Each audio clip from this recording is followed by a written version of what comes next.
हम endocrine system के बारे में पढ़ेंगे।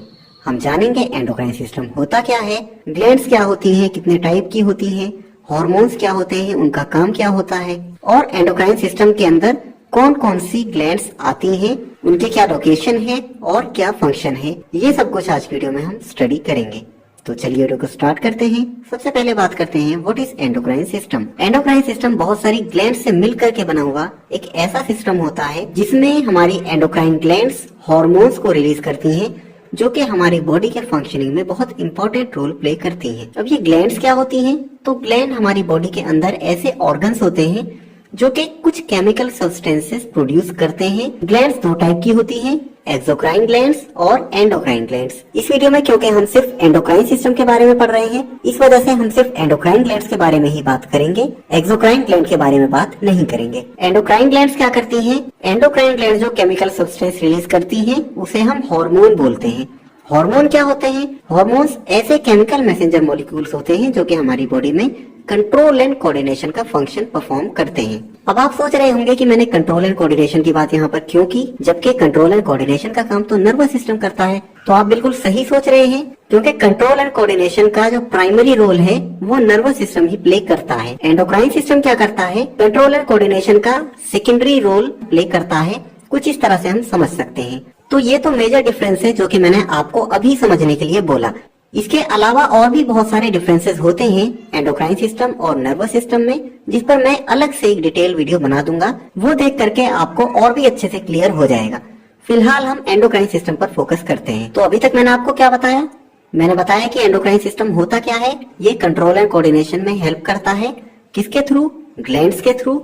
ग्लैंड्स क्या करती हैं? हार्मोन्स रिलीज करती हैं। हार्मोन्स का क्या काम होता है? इन्हें हमारी एंडोक्राइन ग्लैंड्स सिक्रीट करती हैं, जो कि डायरेक्टली ब्लड में एब्जॉर्ब हो जाते हैं और ब्लड उन्हें through out the body carry करके ले जाता है जहाँ जहाँ भी रिक्वायरमेंट होती है। तो बहुत सारी एंडोक्राइन ग्लैंड्स होती हैं, लेकिन कुछ मेजर ग्लैंड्स के बारे में ही हम पढ़ेंगे, जिनमें से क्वेश्चन पूछे जाते हैं जो आपके लिए इम्पोर्टेंट है। कौन कौन सी ग्लैंड्स हैं ये? सबसे पहले है pituitary gland, pineal gland, thyroid gland, parathyroid gland, adrenal gland, pancreas और सेक्स ग्लैंड्स। तो वन बाय वन इन सभी के बारे में हम पढ़ लेते हैं। सबसे पहले बात करते हैं हम पिट्यूटरी ग्लैंड की। पिट्यूटरी ग्लैंड एंडोक्राइन ग्लैंड्स में सबसे छोटी ग्लैंड होती है। पिट्यूटरी ग्लैंड की लोकेशन क्या है? ये हमारी क्रेनियल कैविटी में, मतलब ब्रेन वाला जो पार्ट होता है हमारा, उसके अंदर होती है और हाइपोथैलेमस से कनेक्टेड होती है। पिट्यूटरी ग्लैंड का मेन फंक्शन क्या होता है? ये हमारे बॉडी के अंदर दूसरी जितनी भी एंडोक्राइन ग्लैंड्स हैं उनको कंट्रोल करती है। अगर पिट्यूटरी ग्लैंड नहीं होगी तो दूसरी एंडोक्राइन ग्लैंड्स भी फंक्शन नहीं कर पाएंगी। और पिट्यूटरी ग्लैंड को कौन कंट्रोल करता है? हाइपोथैलेमस कंट्रोल करता है। तो अब आप कनेक्ट करके देख रहे हैं, मैंने क्या बताया था? नर्वस सिस्टम का प्राइमरी रोल होता है कंट्रोल एंड कोऑर्डिनेशन में, और एंडोक्राइन सिस्टम का सेकेंडरी रोल होता है। तो नर्वस सिस्टम ने पहले नर्व इंपल्स जनरेट किए जब भी हमारी पिट्यूटरी ग्लैंड एक्टिवेट हुई, और पिट्यूटरी ग्लैंड एक्टिवेट होने के बाद दूसरी ग्लैंड्स भी एक्टिवेट हो पाई, और जब भी हमारे एंडोक्राइन सिस्टम ने काम किया। ठीक है, तो आप रिलेट करके देख पा रहे होंगे। और क्योंकि पिट्यूटरी ग्लैंड दूसरी सभी ग्लैंड्स को कंट्रोल करती है, इस वजह से इसे हम मास्टर ग्लैंड भी बोलते हैं। ये बात भी आप ध्यान रखिएगा। दूसरी ग्लैंड्स को एक्टिवेट करने के अलावा पिट्यूटरी ग्लैंड का और क्या क्या फंक्शन होता है? तो ये हमारी ग्रोथ को कंट्रोल करती है, हमारा मेटाबॉलिज्म, हमारा sexual maturation, reproduction, blood pressure वगैरह वगैरह, इस टाइप के बहुत सारे फंक्शंस कंट्रोल करती है हमारी पिट्यूटरी ग्लैंड। अब बात करते हैं हम अगली ग्लैंड की, जो कि है पीनियल ग्लैंड, या कुछ लोग इसे पाइनियल ग्लैंड भी बोल देते हैं। इसके अलावा पीनियल ग्लैंड को हम थर्ड आई भी बोलते हैं। ये हमारी क्रेनियल कैविटी में, मतलब ब्रेन के अंदर ही होती है, एपिथैलेमस में, जहाँ हमारे ब्रेन के दो हाफ्स एक दूसरे से ज्वाइन होते हैं, वहां पर इसकी लोकेशन होती है। फंक्शन क्या होता है इसका? इसका फंक्शन होता है मेलाटोनिन हार्मोन को रिलीज करना। मेलाटोनिन हार्मोन क्या है? स्लीप हार्मोन भी हम इसे बोलते हैं, जिसकी वजह से आपकी बॉडी का जो सर्केडियन रिदम है वो कंट्रोल होता है। अब ये सर्केडियन रिदम क्या है? तो सर्केडियन रिदम हमारी बॉडी के अंदर एक बायोलॉजिकल क्लॉक होती है, उसे हम बोलते हैं। आपने देखा होगा कुछ लोगों की आदत होती है वो देर से ही सोते हैं, कुछ लोग जल्दी ही सोते हैं। अब अगर कोई डेली लेट सोता है और आप उसे जल्दी सोने को बोले तो बेड पर लेट कर भी उसे नींद नहीं आएगी, क्योंकि उसकी बॉडी की जो बायोलॉजिकल क्लॉक है वो उस टाइप से ही सेट है। लेकिन ऐसा नहीं है कि हम अपने सर्केडियन रिदम को बिल्कुल भी नहीं बदल सकते। ग्रेजुअली हम उसमें चेंजेस ला सकते हैं धीरे धीरे। आगे बात करते हैं हम थायराइड ग्लैंड की। थायराइड ग्लैंड हमारी बॉडी की लार्जेस्ट एंडोक्राइन ग्लैंड होती है। लोकेशन क्या होती है थायराइड ग्लैंड की? ये लोकेटेड होती है हमारी नेक में, नेक में किस जगह? ट्रैकिया के आगे और लैरिंक्स के ठीक नीचे, जैसा कि आपको इस इमेज में दिख रहा है। थायराइड ग्लैंड का फंक्शन क्या होता है? तो इसका फंक्शन होता है हमारे बॉडी के मेटाबॉलिज्म को कंट्रोल करना, मतलब हमारा जो डाइजेशन होता है उसको कंट्रोल करना। थायराइड ग्लैंड की माल फंक्शनिंग में एक डिजीज हमें हो जाती है जिसे हम गॉइटर बोलते हैं।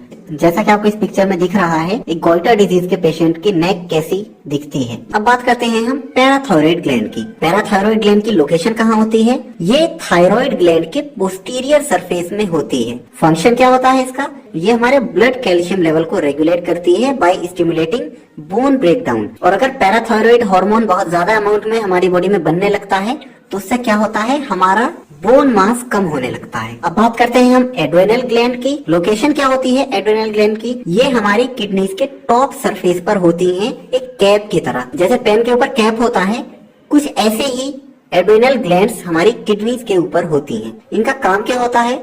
तो ये बहुत सारे फंक्शंस परफॉर्म करती हैं। अगर कुछ मेजर फंक्शंस की बात की जाए तो वो है हमारा स्ट्रेस मैनेजमेंट में हेल्प करती है। ये स्केलेटल मसल्स में जो ब्लड फ्लो होता है उसको इंक्रीज करती है, हमारे हार्ट रेट को और हार्ट की जो कॉन्ट्रैक्शन एबिलिटी है उसको इंक्रीज करती है। इसके अलावा ऑक्सीजन कंजम्पशन को भी ये इंक्रीज करती है एड्रेनल ग्लैंड्स। अब बात करते हैं हम पैंक्रियास की। तो स्टूडेंट्स, पैंक्रियास एक स्पेशल टाइप की ग्लैंड होती है। कैसी ग्लैंड? ये मिक्स्ड ग्लैंड होती है, मतलब ये एंडोक्राइन फंक्शंस भी परफॉर्म करती है और एक्सोक्राइन फंक्शंस भी परफॉर्म करती है। तो क्योंकि इस वीडियो में हम सिर्फ एंडोक्राइन सिस्टम के बारे में स्टडी कर रहे हैं, इसलिए हम सिर्फ पैंक्रियास के एंडोक्राइन फंक्शन के बारे में ही पढ़ेंगे। लोकेशन क्या है पैंक्रियास की? तो ये हमारे स्टमक के थोड़ी डाउन होती है। और अगर पैंक्रियास के एंडोक्राइन फंक्शन की बात करें तो इसके अंदर बहुत सारे सेल्स होते हैं जिन्हें हम आइलेट्स ऑफ लैंगरहैंस बोलते हैं। कौन कौन से सेल्स हैं? Alpha cells, beta cells, delta sales और पॉलीपेप्टाइड सेल्स। जो इम्पोर्टेंट हैं वो अल्फा और बीटा सेल हैं, इसलिए हम इनके बारे में ही पढ़ेंगे। अल्फा सेल्स क्या करते हैं? ये एक हार्मोन रिलीज करते हैं जिसका नाम है ग्लूकागॉन। ग्लूकागॉन क्या करता है? हमारे ब्लड ग्लूकोज लेवल को इंक्रीज करता है। और बीटा सेल्स क्या करते हैं? बीटा सेल्स एक हार्मोन रिलीज करते हैं जिसे बोलते हैं इंसुलिन। इंसुलिन क्या करता है? हमारे ब्लड ग्लूकोज लेवल को डिक्रीज करता है। इसीलिए आपने सुना होगा कि जो डायबिटीज के पेशेंट होते हैं उनकी बॉडी में इंसुलिन कम प्रोड्यूस होती है, जिसकी वजह से उनका ब्लड ग्लूकोज लेवल हमेशा बढ़ा हुआ रहता है, जो कि हमारी बॉडी के लिए हार्मफुल है। तो ये सब कुछ कौन कंट्रोल करता है? पैंक्रियास ग्लैंड कंट्रोल करती है। अब बात करते हैं हम अपने लास्ट एंडोक्राइन ग्लैंड्स की, जो कि हैं सेक्स ग्लैंड्स। लोकेशन क्या होती है सेक्स ग्लैंड्स की? पेल्विक कैविटी में ये होती है। फंक्शन क्या है? अगर बात की जाए मेल्स की तो मेल्स में टेस्टिस होते हैं जो कि सिक्रीट करती हैं टेस्टोस्टेरोन हार्मोन को, जो कि मेल सेक्स कैरेक्टरिस्टिक्स को डेवलप करते हैं। जबकि अगर फीमेल सेक्स ग्लैंड्स की बात की जाए तो उनमें ओवरीज होती हैं जो कि सिक्रीट करती हैं एस्ट्रोजन और प्रोजेस्टेरोन, जो कि हेल्प करती हैं फीमेल सेक्स कैरेक्टरिस्टिक्स को डेवलप करने में। ठीक है स्टूडेंट्स, तो सभी एंडोक्राइन ग्लैंड्स के बारे में मैंने आपको बता दिया है। आई होप एंडोक्राइन सिस्टम आपको बहुत अच्छे से समझ आ गया है। कैसी लगी आपको वीडियो कमेंट्स में लिखकर जरूर बताएं। मिलते हैं इसी तरह की किसी नई वीडियो में।